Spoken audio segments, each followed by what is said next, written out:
All right, we are rolling now. Counting us down. 3, 2. You're listening to Missing Out with Lex Michael and Tauri J. Let's start the show. Hey there, Misketeers. Welcome back to Missing Out. I'm Tauri J. I'm Lex Michael. And if this is your first time listening, what we do here is we introduce each other to different media, whether it be movies, music, television, spoken word, books, experiences, things that have built us up as people, and we hope that in sharing it, it builds you up. We are the retrospective that is introspective. Man, your podcast intros, they're like a sweet chemical dream. I tell you, every time I shovel down cup after cup after cup of rat poison, it's your sweet dulcet tones introing the podcast that sort of carries me off to my rest. Aw, that's really sweet and sad. Ooh, so sad. Don't do that. It's really it's only nice if you don't dig. Like the second you dig, it becomes really, really upsetting really quickly. Right. And that's all I do is I dig, baby. I'm like a gopher. So this week we are talking about the 2003 album by the Mars Volta. The Mars Volta being a reshuffling of the band at the drive-in. The album is their first album as the Mars Volta. It's called De-Loused in the Comatorium. I brought this in because I really enjoy this album. It really gets you going, but it's also a concept album, which I love concept albums. So I thought I'd share with Lex Michael, and I thought I'd share with the rest of you guys at home as part of the last entry of our March into Madness. So what? Why are you laughing at me? No, it's great. I almost forgot that there was built-in branding for this. It's been, every week, because we're all still, in self-isolation. Every week now sort of feels like 6 or 7 years. And so I forgot, since we last spoke, that there was built-in branding for this. And that was just a nice surprise for me just there. Aww. And so I guess I should pitch this for everyone in case you haven't heard the album, in case you're not familiar with the work of the Mars Volta. As I had mentioned, they are an offshoot of At the Drive-In, which everyone knows as a very jam bandy band. They are known for their Latin influence, jazz influence, and they have a very jam band feel in that they kind of just go on for a long period of time, jamming as much as they can. Like, there could be songs that are as short as 5 minutes or as long as 15 minutes. And so the same goes for the Mars Volta, but they decide to get a little bit more experimental, avant-garde, and they really take advantage of the amazing guitar and bass and drum skills of their band, and also manage to weave in a story that is very close to the heart of one of the members. And so if you really want to get immersed in a different reality, and you really want to feel the, I would say, the musings of a man dealing with grief, then this album is perfect for you.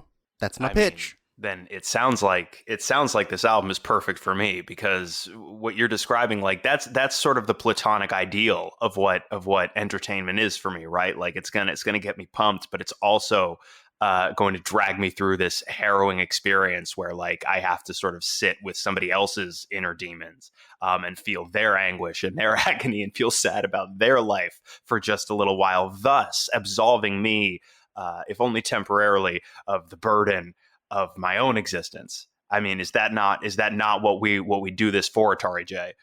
Definitely. That's why. Sure, I know. I guess, yeah.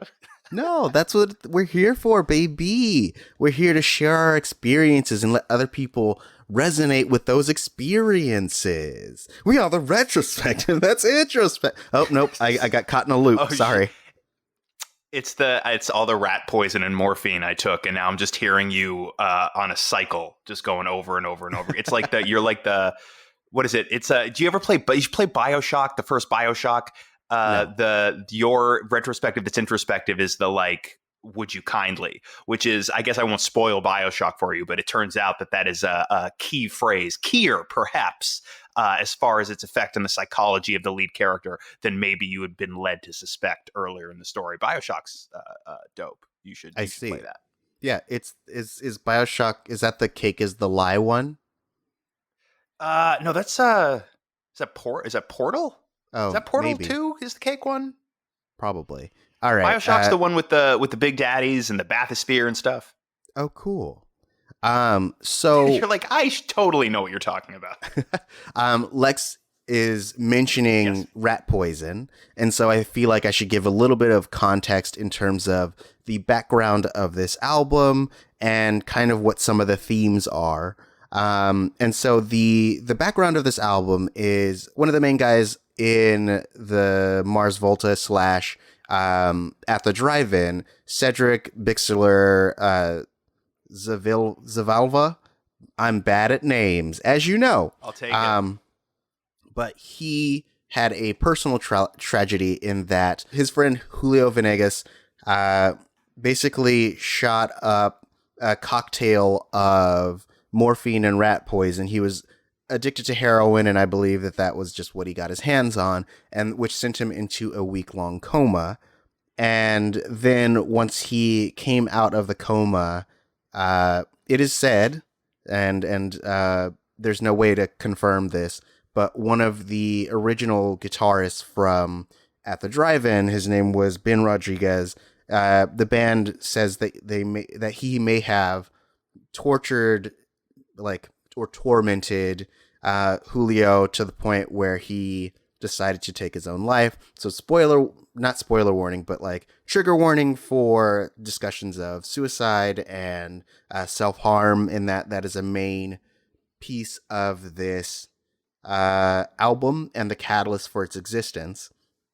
And so this album and the concept takes from a short story written by Cedric, in which he kind of deals with that reality, and also he imagines a world in which during that week of coma, Julio, or the stand-in character known as Serpin, essentially goes into another world and navigates that in the midst of his slumber. And so that's the like wide background of the album and like what the concept is based off of. So you hear that reference throughout our discussion about the concept. Okay.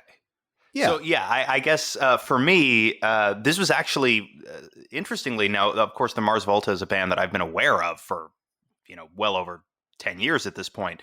I believe I believe that this listen through of this album, per your recommendation, is actually my very first exposure to their work. And I liked it, but it was clear right away that there was a lot of context, both for the band artistically and also for the subject matter of this album in particular, that I was not necessarily privy to.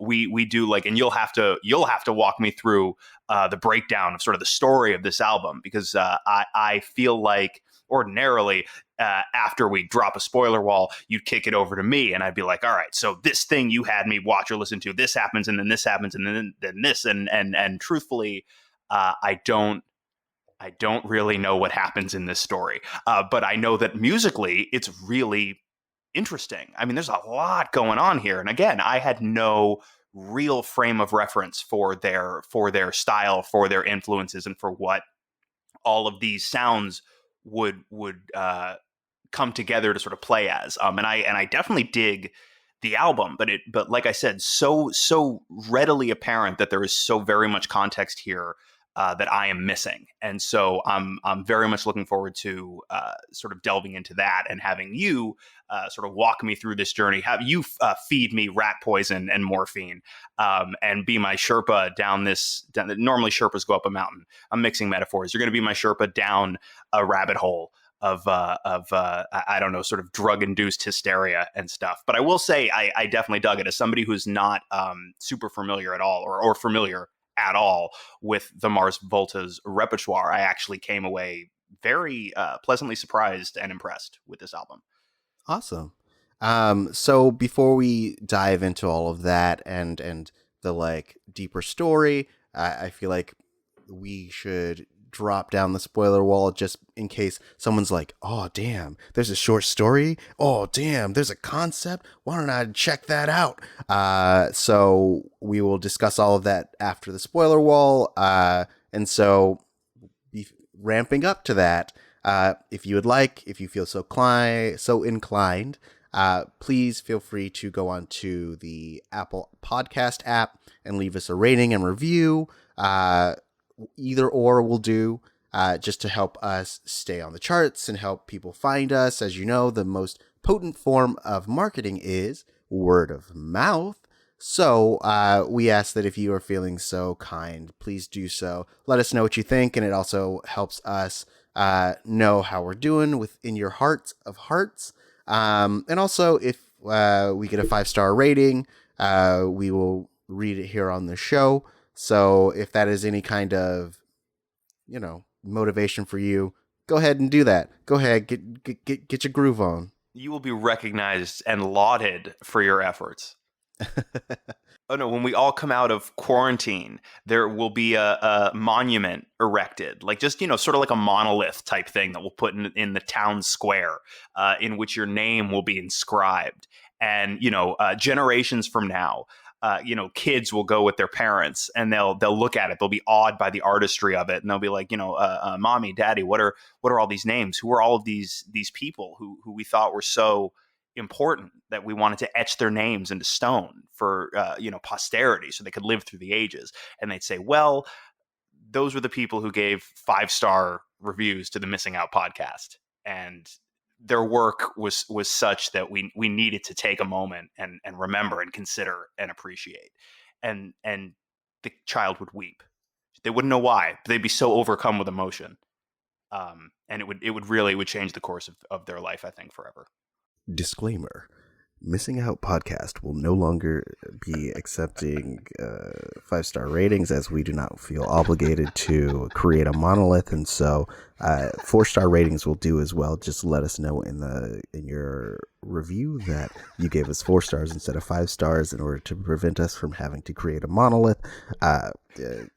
Thank you in advance. Also, if you leave a 5-star review, we will be excited and we will work towards creating the monolith. However, it's going to be more of a Kickstarter thing in that we have to get a certain amount of 5-star reviews in order to create the monolith. Disclaimer over. All right. Thanks, everyone. We will see you right after this break.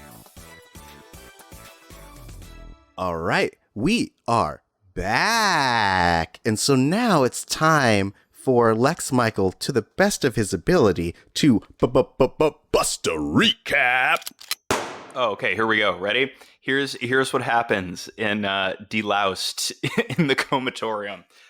So there's a guy. There's a person who ingests a whole bunch of morphine and rat poison, and he overdoses. Also, this guy's name is Serpent. Is it Serpent?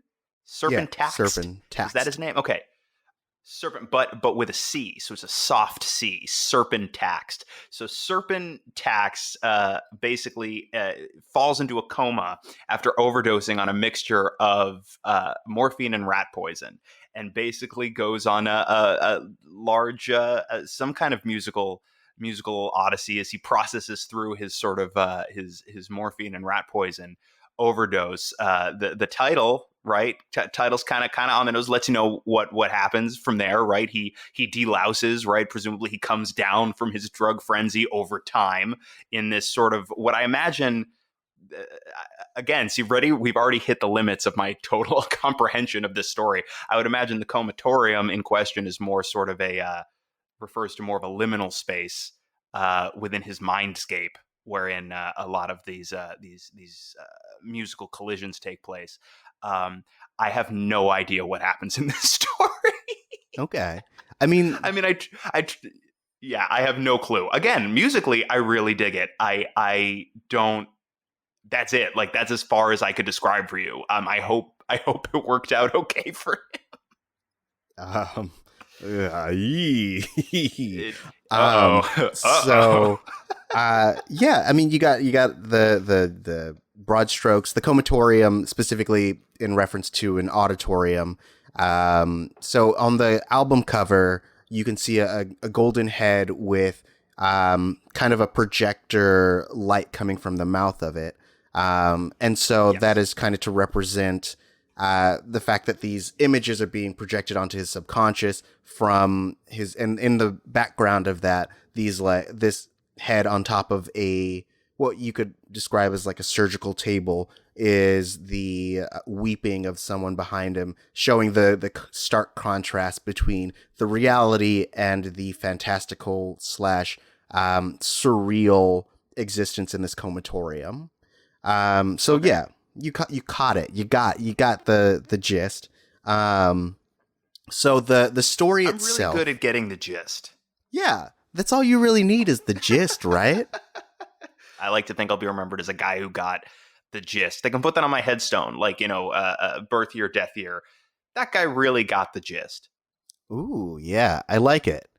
And then people will bring their children to your headstone, and the children will be like, "Mommy, mommy, what does that mean?" And they'll be like, "From what I understand, I he got it. He got the gist." And the right, like child he will couldn't weep. really talk to you in detail about things, but he could he could follow the conversation, but he couldn't really engage with the honey. Like turns to his wife and stuff, and she's just shrugging. She has no fucking idea. So they don't know what to tell their kid. So they have to Right, come up with a kind lie. of course. So yeah, in detail specifically, the first three songs are the initial dive into the ESP world. So the ESP stands for ectopic shape shifting penance propulsion. And so there are Oh, traditionally that's in different. yeah in Mars Volta slash at the drive-in lore slash traditionally in their music, they have a very like anti-religious stance because of how they feel religion influences people and the things that it makes them do. And so this, I think, really kind of gets to that, especially as you get later in the album when we start dealing with more deities and the beliefs that people have and like the serpent character becomes a god himself. You start really kind of diving into that piece, and that kind of also is where the shape shifting comes, because once you get to I believe it is the sixth. Yes, it's the sixth track. Ar- Area Tarka, Area Tarka. I'll take it. That is a song about in this scape, this doctor with hands that are made of innumerable number of dog heads essentially rips his flesh apart and transforms him into a different creature, and it's this other woman character that he becomes. Uh, uh, Claviatica Tres Ojos, which is this woman with three eyes. And Mm-hmm. so that's where the shape shifting and transformation comes from. And so the general story is he makes his way down into the scape first through a train yard, And then from the train yard, he gets to the submarine / ship graveyard, and that's where we start in track 5, which is Drunk Ship of Lanterns, and it really paints this amazing surreal landscape in which he is in the midst of a just like an open space that is emoted by all these dead derelict submarines, and they're just in this kind of like spiral motion, and he eventually gets trapped inside of one as a bunch of planes start falling from the skies. And so, okay. yeah. And so, like, once he gets out of the submarine, that's when he is taken against his will to Dr. Wolfram, who tears him apart and creates him in a different form, which, taken outside of the context of these things, if you were to try to apply this to what Cedric is thinking of the like outer mind frame of this character, the first parts are essentially this guy going into a dream, yes, but then you could imagine him kind of once we get to Drunk Ship of Lanterns, kind of going through his own memories, and so part of that moat of derelict ships and submarines is his childhood home. And so it's that aspect of the dreamscape where it's slightly familiar, but it's also surreal. Right. And then once you get to the next track, this idea of this like doctor ripping him apart is what I would imagine his body intuiting that there's work being done on him on the outside and trying to interpret what that means for him. And so then you really get this idea of this doctor who is probably a doctor on the outside who's trying to keep him alive, and his own internal struggle of like what it means if he is brought back out of this coma. And it's this feeling of, will it transform him into something else? Will he remain the same? And then everything goes crazy. Then everything goes crazy.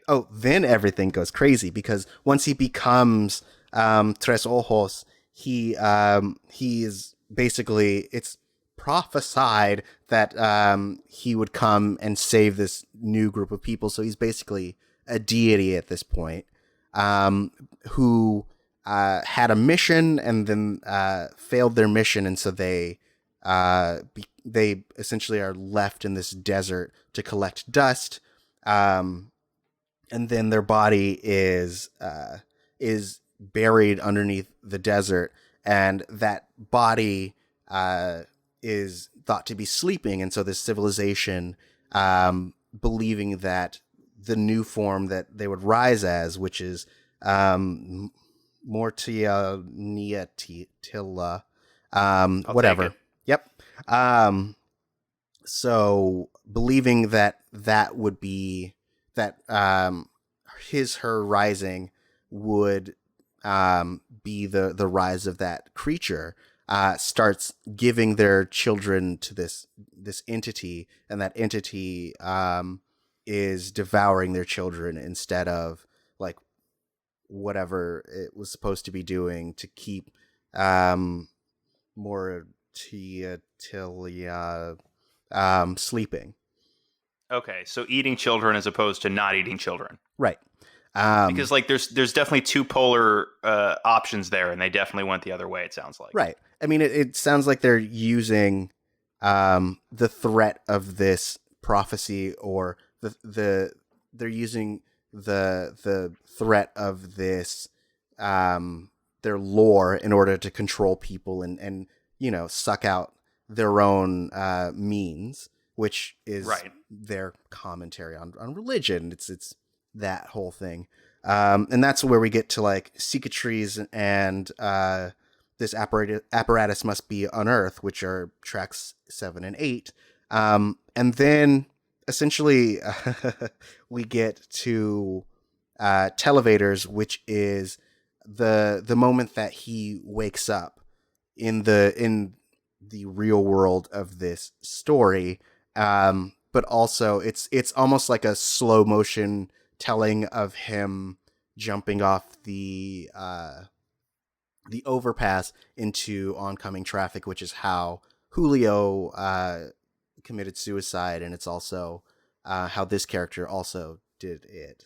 And so a lot of the lyrics are about this character's face meeting the concrete, and the story it is essentially right before he hits the ground.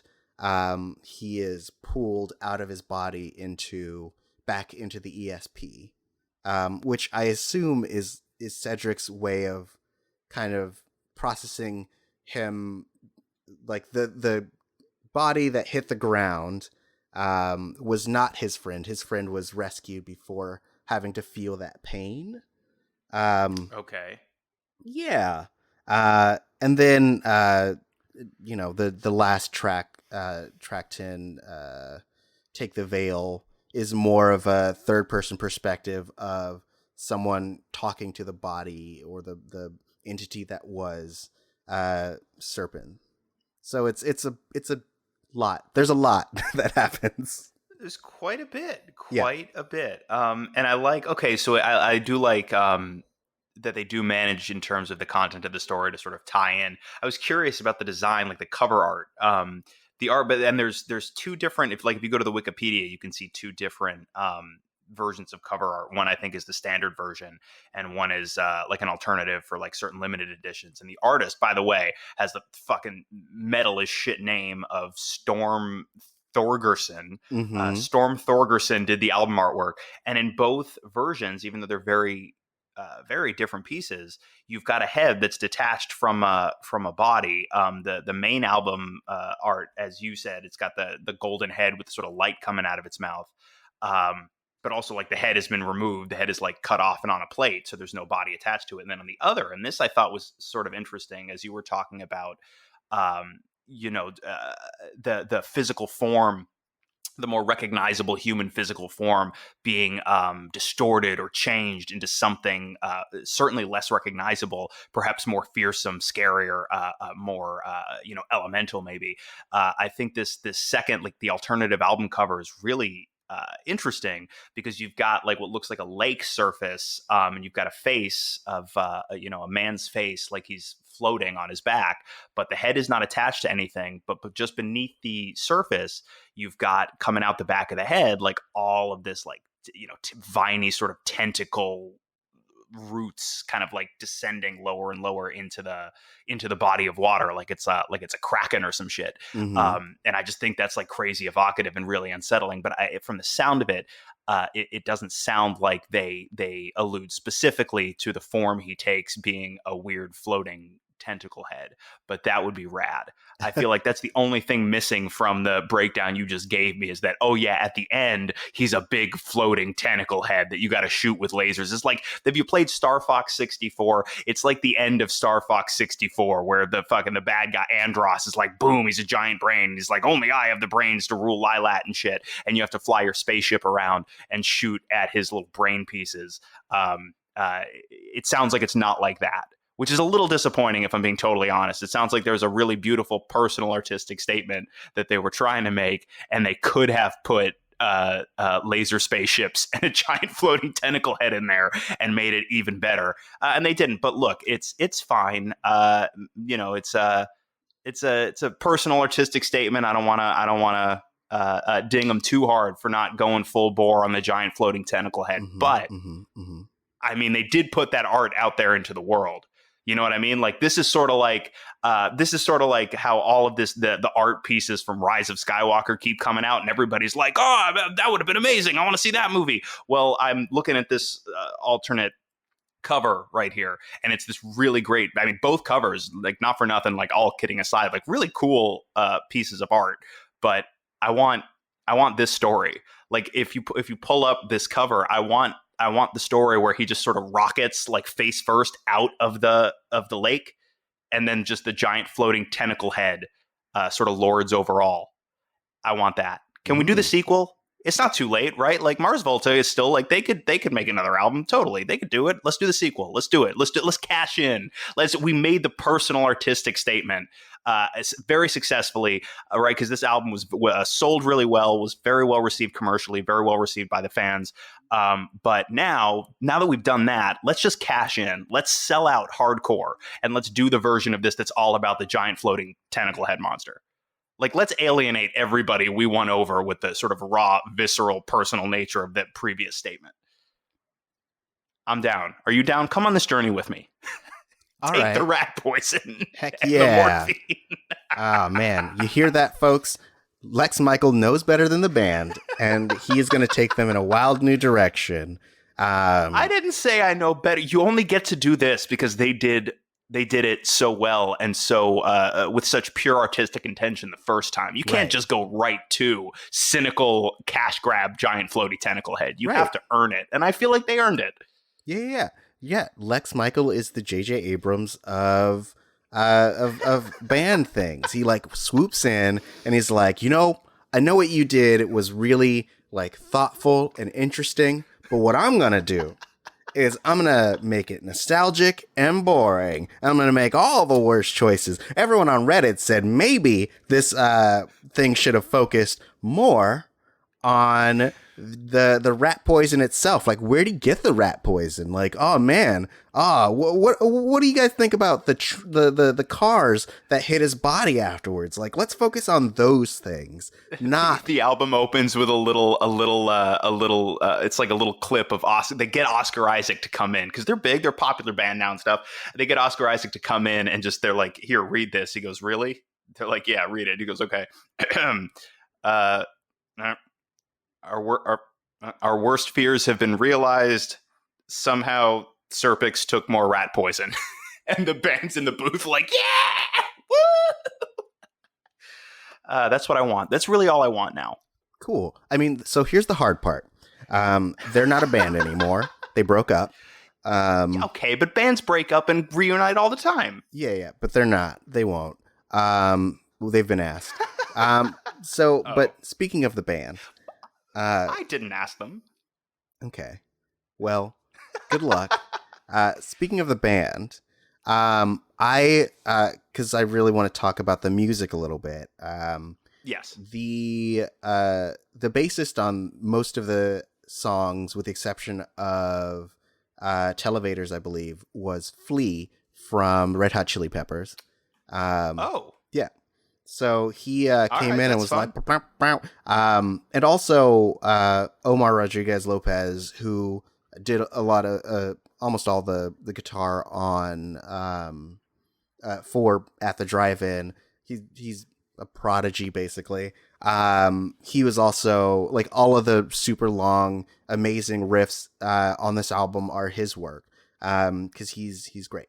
And so like something I really like about the music on this album is that it varies so much, and it goes like it can be as soft and contemplative as a Televators, but it can also be hard and in your face as like a Roulette Dares or Inertiatic ESP, or it can be a long combination of both, which you get in Cicatrice ESP. And I really like that breadth, that because they are allowed to experiment and kind of just let themselves be free enough to improvise in the booth, which like some of the lyrics were thought of on the spot. Like Cedric really wanted to allow himself to feel his way through the songs. And so like he may have written a lyric at an earlier point, but like when he got in, he allowed himself to really improvise,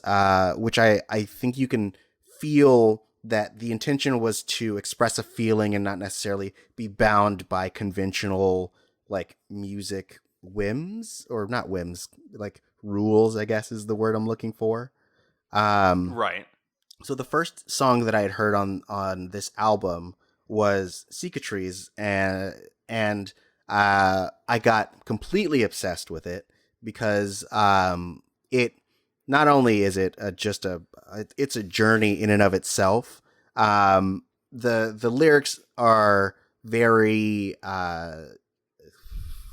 they are they're a lot. There's a lot like the lyrics because the way that that Cedric writes his lyrics, and also the if you've read the short story, he writes the story in the same way, and that they are very they're very flowery, and it's very much like there are small like alliterative references to other things. Like there's a lyric in drunk ship of lanterns that like the whole song itself is paying small homages to different aspects of surrealist artists.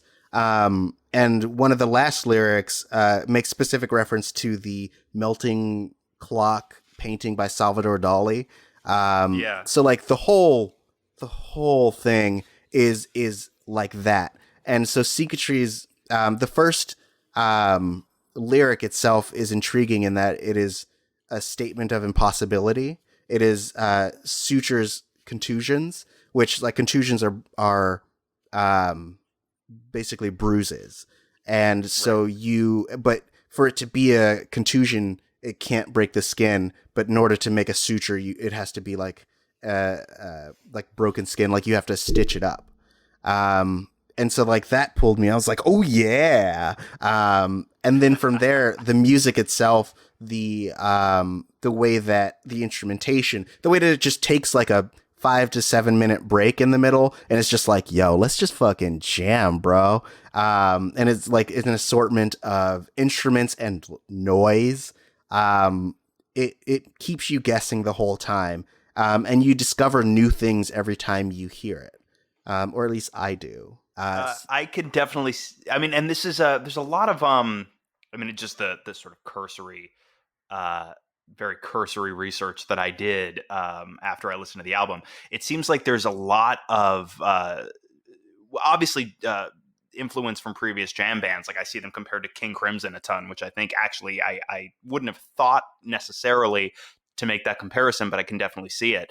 But there's a lot of what feels like jazz influence, like very like improvisational jazz influence as well. And I Mm-hmm. feel like now for a lot of people, maybe that's a turnoff. I dig jazz a whole bunch. I get how some of it can feel, especially the more improvisational stuff can feel a little bit cacophonous to somebody who, if it's not necessarily their thing, or if they're not used to engaging with music that's that sort of free flowing and all over the place. But I've found like jazz in particular, I feel like in terms of discovery, right, like going back and finding new and different nuances and things like that. Yeah, I feel like that's this album absolutely has that. I listened to this album because you told me you wanted to talk about this album, I think over a week and a half ago. Mm-hmm. And so I've listened to it, I want to say probably 3 times all the way through. And I still feel like, oh, wow, I'm just now starting to wrap my head around everything that they're doing, because there's such a range of influences and there's such a range of elements that they're playing with. And they throw it all together and just sort of run with all of it in what feels like it feels, I'm not going to say improvisational necessarily, but it feels very free flowing. But historically, and this has become less true the older I get, but for a long time, like in high school, I was not necessarily as into jam bands as a lot of people I knew. And Mm-hmm. I never really put words to why that might be. But now in hindsight, I'm thinking, well, maybe it's because I felt like I don't know. I wanted to feel like the artist sort of taking me on this musical journey had a clearer idea of where we were all going together than I felt like maybe some jam bands were exhibiting, which of course is a totally arbitrary thing. That was like a personal taste thing at the time. But my point is that I feel like the songs on this album do a really great job, and it's really interesting too to note how I feel like they actually split the difference perfectly. I feel like every song and it helps of course that it's you're building into telling one single story from beginning to end, but all of the songs feel like they get to be freewheeling and improvisational and just kind of go wherever. And some of these songs are like 10 minutes plus, but at the same time it feels like it's all intentional. It feels like every sequence of notes, if not every note within a sequence, is chosen for a specific purpose. It feels like there is structure there, but that they are confident enough within that structure that they can then just sort of, go wildly off in this direction, that direction, because they have a strong spine to come back to. And to me, that made it's like, okay, well, if we're going to go off into the weeds for 5 solid minutes of jam stuff, I now trust implicitly that I am in good hands and that we are actually going to get back on the track we were on before, in a way that facilitates the whole. Does that make sense? Yeah, it makes perfect sense. Yeah, I mean, that takes me back to Secret Trees again, where after the initial, or after the 7 minute hangout session, like it finds a really good way of not just building back into the momentum of the beginning of the song, but it also like slips back into it, like calls back to previous lyrics, which is the main chorus of I've Defected, but also really amplifies it by adding in layered vocals and increase the pace of the drums and the guitar, and it really like crescendos into like a really big fun, like a just a super fun way to end something that was super chill. But also, like, I think another thing that I really enjoy, especially specifically about this album, because like I've also listened to a bunch of other Mars Volta albums. Like specifically, I really liked Francis the Mute, which is another story concept album, but it's less personal in that it is based on a journal that Cedric had found, and so it was him like kind of recounting those stories. But like as I've mentioned, love concept albums that are helpful in terms of people processing emotion. Like another band that I've talked about on this show is Coheed and Cambria, and Yes. their Afterman 2-part album is almost the same kind of concept as De-Loused in the Comatorium, in that the catalyst was the Claudio, the main singer, his wife discovered through Facebook that one of her friends had died. And so Mm. essentially it was him watching her process those feelings and feeling not knowing how to help, and that kind of started his journey in terms of figuring out how someone processes death and how people all deal with it in different ways and what happens once you die. And so that also takes you into this crazy dreamscape in which they build their own afterlife. And so I really like, because it reminds you that, as entertaining and fun as music is, it's also a method of self-expression. It's also a way that people can take the things that they feel inside, that they may not be able to express with words or with other people, and they put them to pen and paper, or use an instrument, or use whatever method that they can, and they funnel all of those feelings into this art, which then evokes the same resonating feelings in the people that also may be struggling to find the words or the feelings that they are dealing with. And I love Yeah. that. Absolutely. Were you ever a musically inclined person? Like, did you ever pick up an instrument and try to learn? Um, I I've tried different instruments, and I find them hard to play. I'm more of a like singy type person. Okay, I Yeah. mean that's legit. I mean, in a technical and very very real sense, I mean that is also an instrument. It's Yeah. just an instrument that you don't have to go spend additional money on and stuff. You don't have to lug it around with you in a separate box or something like that. Right. Um, that's legit. Yeah, like it's incredibly, yeah, it's just an incredibly therapeutic way to process emotion and stuff. And like absolutely, like what you're saying is very much resonating with me, because even though I am not a I'm not a musician in the sense that like I don't write music, you know what I mean? Like I learn other people's stuff and I can play that. Like I play guitar and I sing and stuff, but Yeah. it's like even just having that as an outlet, right?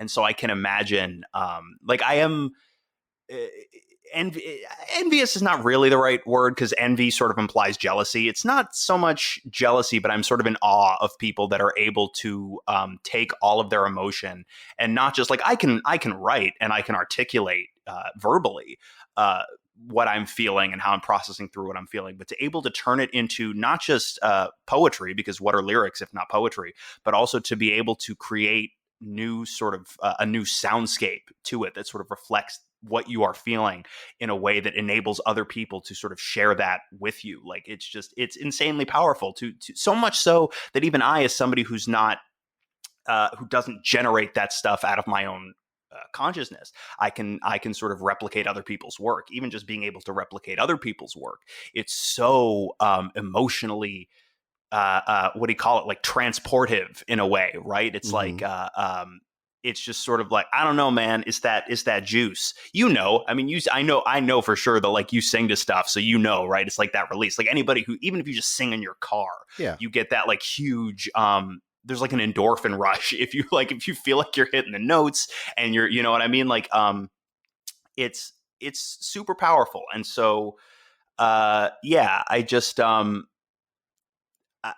especially to process, going back to this album in particular, processing something that's real sort of tragedy and real, there's real loss here, right? Because it's dealing with the passing of a friend. Also, right, like right after they did this album, didn't like one of the band members uh, died of a drug overdose as Yeah. well.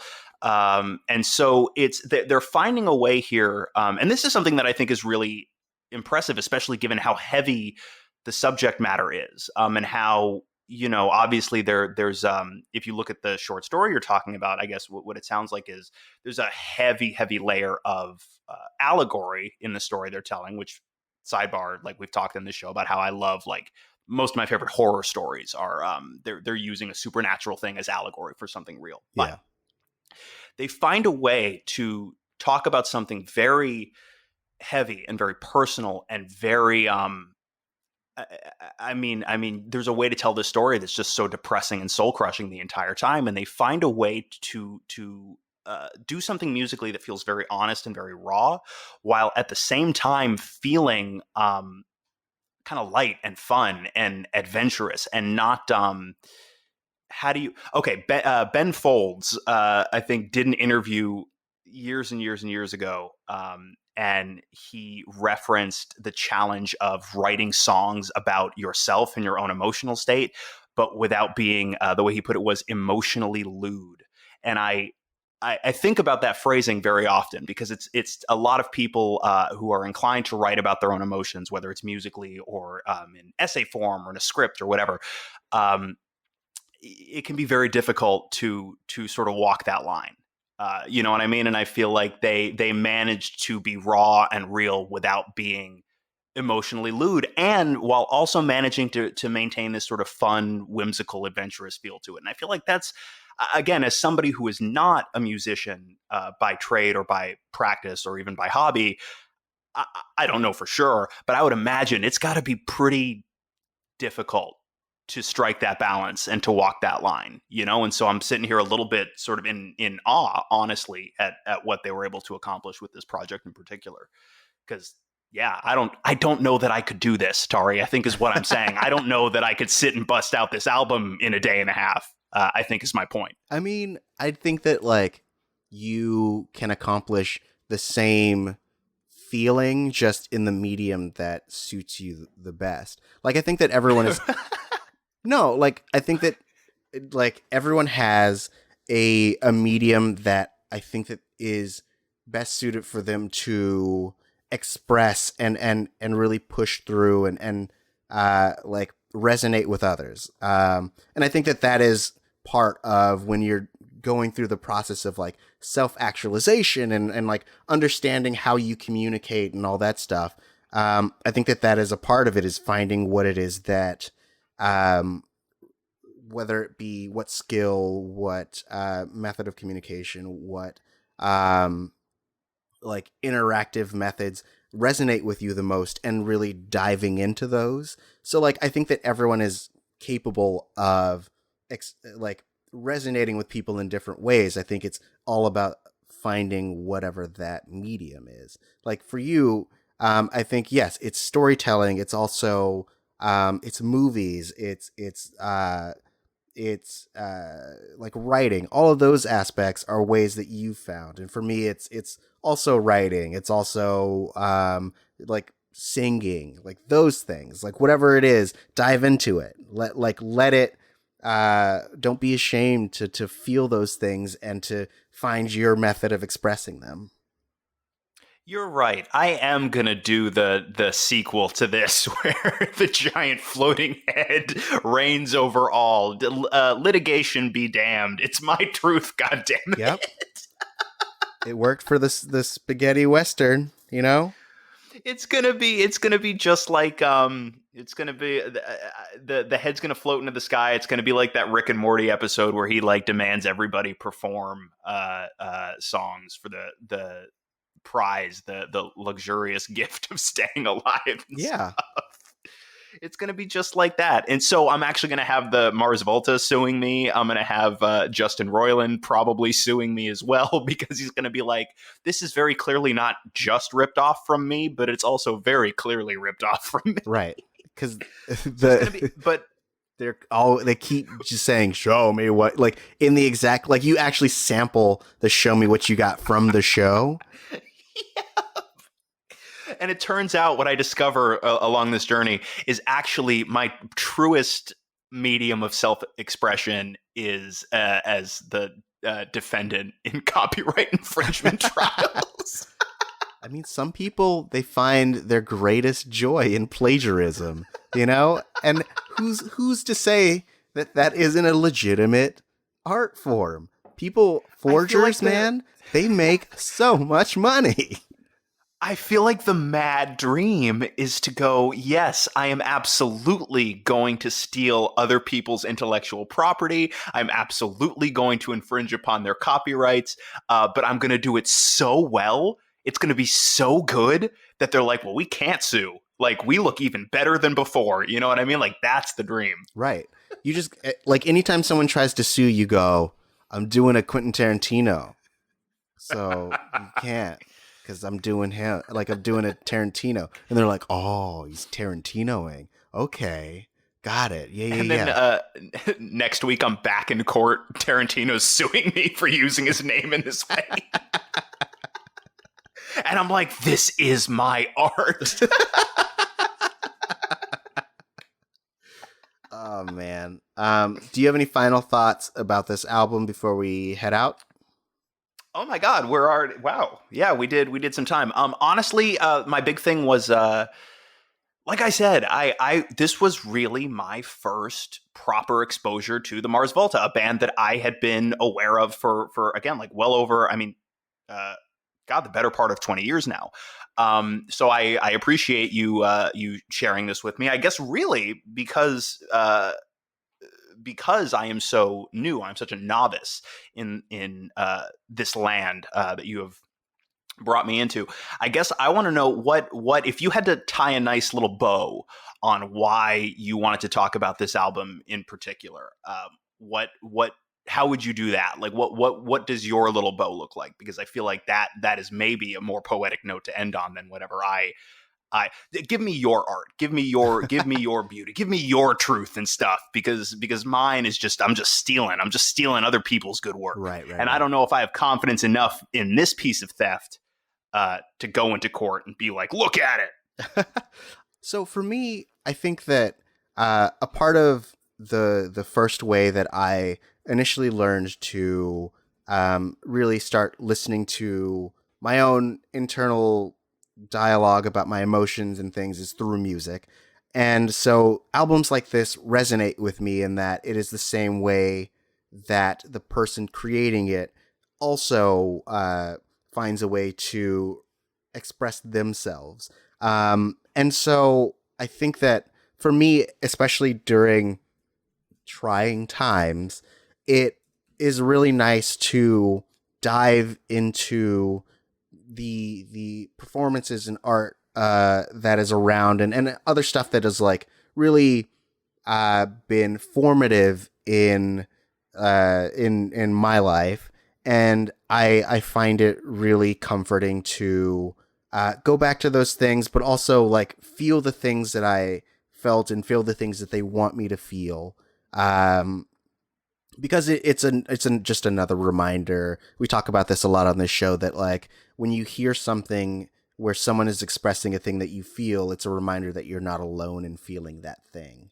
Right. And I felt like it was a really good way to bring this into people's lives if they haven't heard it, and let them experience the journey for themselves. And it was another excuse for me to do so as well. Like, I've been really diving into media a lot more just to like let it wash over me and resonate. And this was one of the this is one of the albums that I will always listen to from top to bottom. Like, sometimes I'll listen to disparate songs, like if I'm working out or something, but like this one I feel like is best served from beginning to end in one consecutive listen. Only takes you an hour, and you really get to immerse yourself in that journey. And I think that if you're, especially since these days hours feel like an eternity, why not take one of those hours and sit back, let yourself be immersed in a new reality for a little bit, not to escape, but just to feel something for a good hour, and then you can move on with your day. It's just a reminder to just, hey, take it 1 hour at a time, you know? Yeah, just grab your favorite morphine rat poison cocktail, kick your feet up, put some headphones on, and enjoy. Yes. Disclaimer: when you refer Don't to do a rat poison morphine cocktail, we were referring to legal things like alcohol, coffee, Right. marijuana, It's like if a it is legal in your right. area. It's like, disclaimer: this man doesn't fucking work here. Don't listen. Yeah. Just let yourself enjoy some music. Is the long and the short. But let us know what you thought of De-Loused in the Comatorium. You can do so at Missing Outcast. That's MissingOutcast. That's on Twitter and Instagram. But if you want to talk to Lex about his plagiarism, you can do so. Where can they do so, Lex? Oh man, I'm on Twitter and Instagram at the Lex Michael. Awesome. And you can find me at Tauri J. That's TauriJay. And you can talk to me about this album. You can talk to me about your life and the things that make you happy. You can talk to me about the things that make you sad. You can talk to us in general about those things. But we can't offer you a monolith. That's the one thing we cannot do, is offer you a monolith. But we thank you for listening in. We thank you for taking the time to listen to the album if you have done so. And we hope that you continue to tune in.